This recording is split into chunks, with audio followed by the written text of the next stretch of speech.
Here is another example of the creation of Lichtenberg figures on wood. And the power source for this particular demonstration is a transformer from a microwave. And I believe this is 2000 volts of electricity being applied. And you can see these fractal patterns being formed. And he's just adjusting the clamps, and he's going to repeat the process. And yeah, just very interesting stuff. And we can find examples of this in nature as well.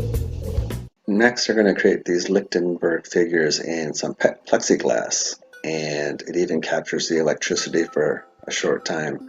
But you have a fossilized Lichtenberg figure here, so a souvenir. Next, we're going to take a look at Google Earth in search of some more Lichtenberg figures as they appear in nature. But I wanted to introduce you to a theory called electrical scarring. And this electrical scarring, it is a theory that some surface features are caused by electric discharges.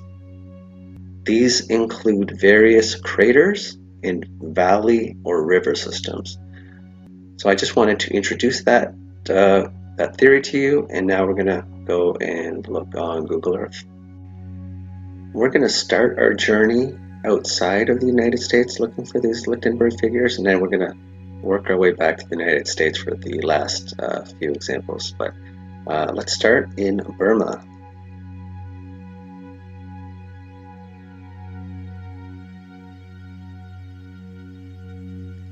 And now let's go to Afghanistan.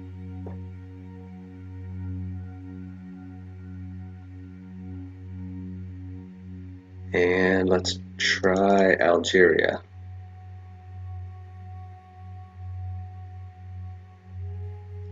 This one's quite extensive. Now we're going to go to Saudi Arabia.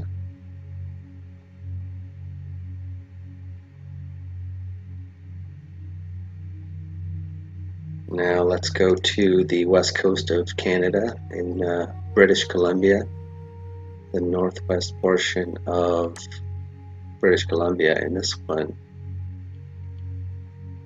is, I mean, it is, look at the area that this encompasses. I mean, these branching patterns that you see during electrical discharges, they seem to appear all over our planet. So let's take a look at Spain next.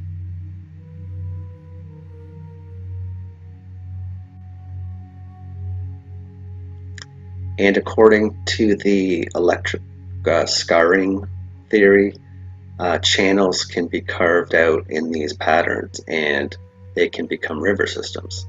So this might be a good example of one here. Well, let's go to Australia.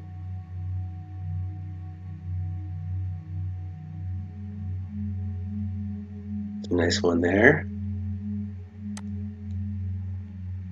Just wanted to get some perspective on where we were.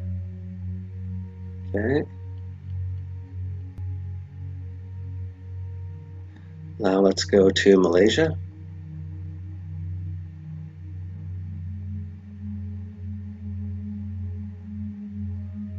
And again, another river system which may not have been created by natural geological processes, or not only electrical scarring from an event could have been the cause of that, potentially. Let's go to Seoul, South Korea. And again, another interesting example. And the last one outside of the United States, and this is probably my favorite one outside of the United States, and it's in Egypt. And yeah, this is great. Look.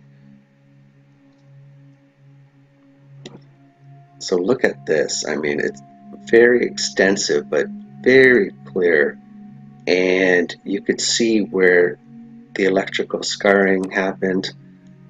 Channels were dug out, filled with water, and then it dissipated, but it's still kind of it didn't dig out the same channels, but it dissipated here, but you still have the scarring. I mean, look at this. Wow. Yikes, look at that. I mean, whoa. We're roughly, okay, we're down the Nile a bit there around that area. I mean, yeah, wow, that one. I enjoy looking at that one. So now let's go back to the United States, and there's going to be an interesting one to notice in the United States, but we'll start off in New Mexico.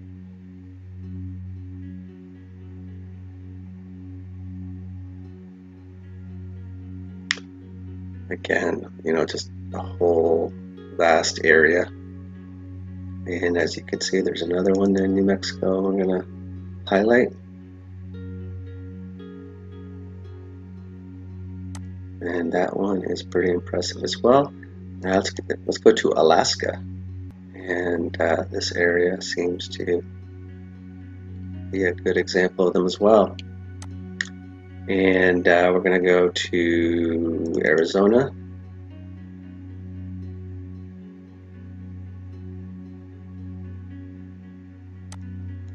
Again, these extensive patterns here. And Colorado.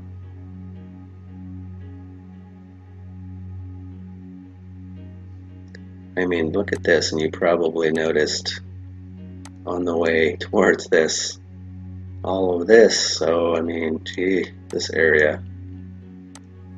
And now, this last example I'm going to show you, it's kind of surprising, but when you look at it, maybe not so surprising. So this is the Grand Canyon, and the official origin of the Grand Canyon by the mainstream is that it is the result of constant erosion by the Colorado River over millions of years.